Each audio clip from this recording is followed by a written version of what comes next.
Now, if your students are working through algebra, specifically when we get to polynomials and we start to combine like terms, terms that are okay to add and subtract together, it can be a little bit confusing and not really make sense what we're doing. So let's take 6 or 7 minutes just to iron out all the wrinkles, and by the end of this video, I promise your student will have this part handled. Okay, so let's go down to my desk and get started. So when you see an equation like this, the first reaction you should have is, okay, what is the highest degree polynomial? What is the biggest exponent that we have? So even though this one doesn't have an exponent, it does, we just don't write it down, it's a 1. And this one doesn't have it, but it's there too. It's also an x to the 0 power, but we don't write that one in either.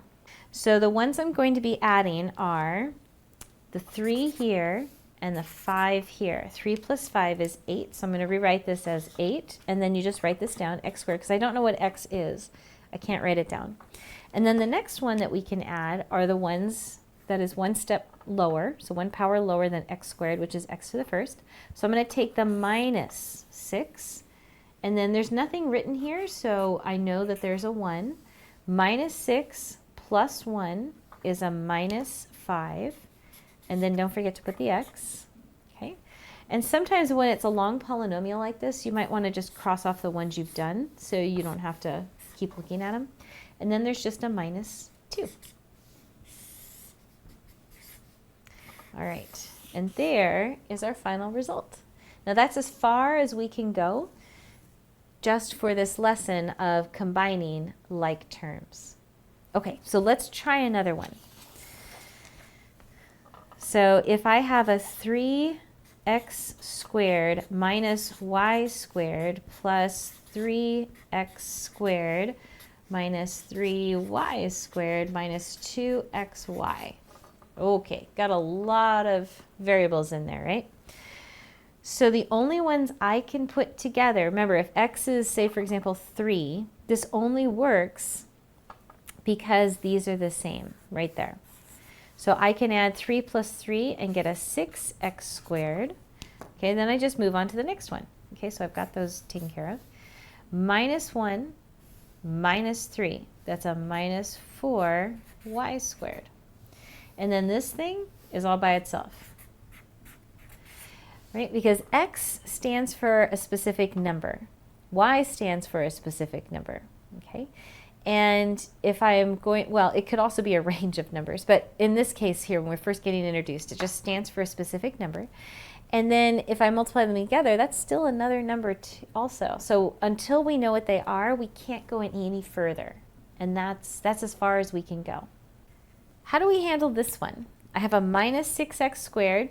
Okay, this one doesn't have any x's. This one has another x squared, so I can combine these two. So a plus 6 plus 1, that is a 7x squared. Okay, so I'm done with those. And then I have a plus 2 minus 6, that's a minus 4 equals 0. All right, did you see how we did that? To combine like terms, you have to combine the unknowns exponents correctly, okay?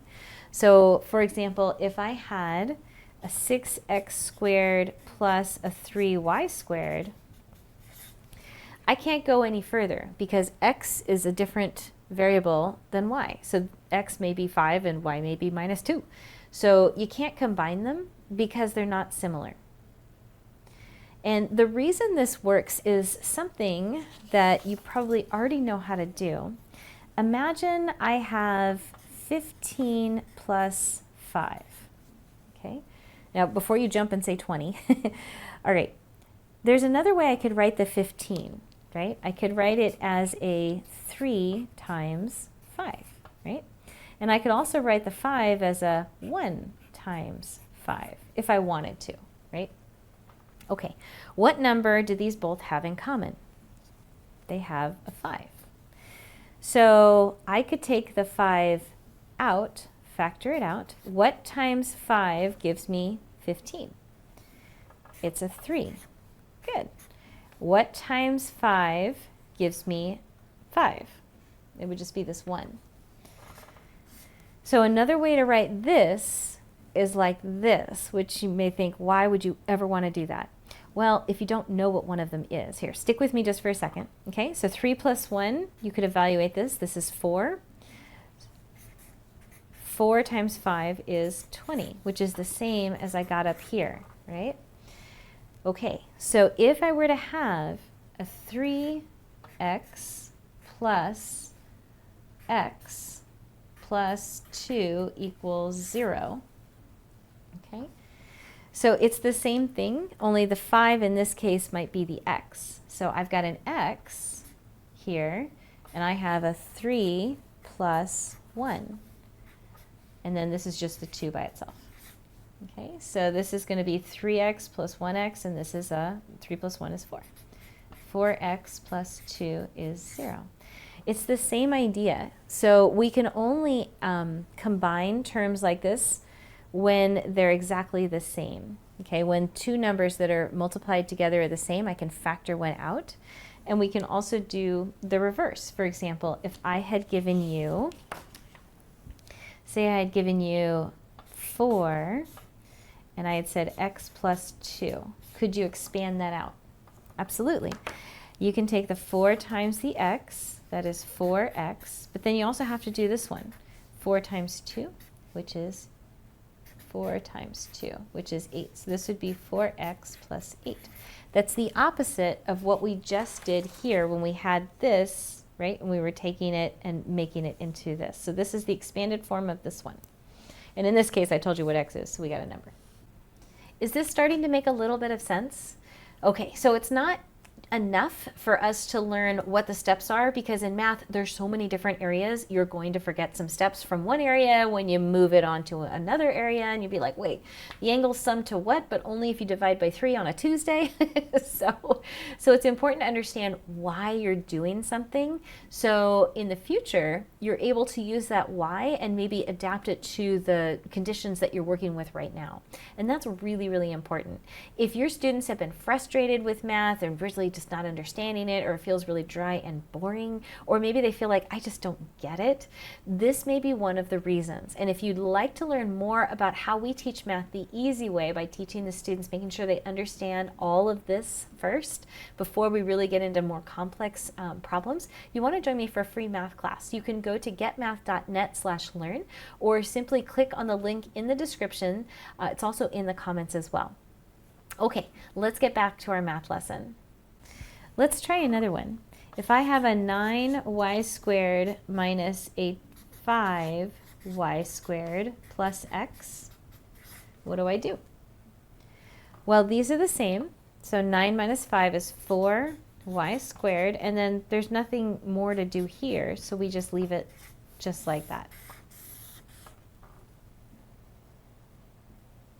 How do we handle one like this? Well, it doesn't matter what the exponent is. If you see more than one term with the same exponent, you simply just combine them. So this is a plus 7 minus a 1, which is a 6, and then you just write it down, x cubed. All right, so now we're going to go down 1, so look around for any x squared terms. And I have 1 here, and that's it, so just write it down, x squared. And then I have a minus 2x plus a 2x. So that's it. These go away. That equals 0. And this is your final result. So if you want your kids to learn algebra without the tedious frustration that so many kids face these days, I'd like to invite you and your kids to join me for an online class in learning math the easy way. And it's available for free. To register, simply go to getmath.net/learn, and you can also click on that same link that's in the description as well as in the comments. And I will see you in the next class.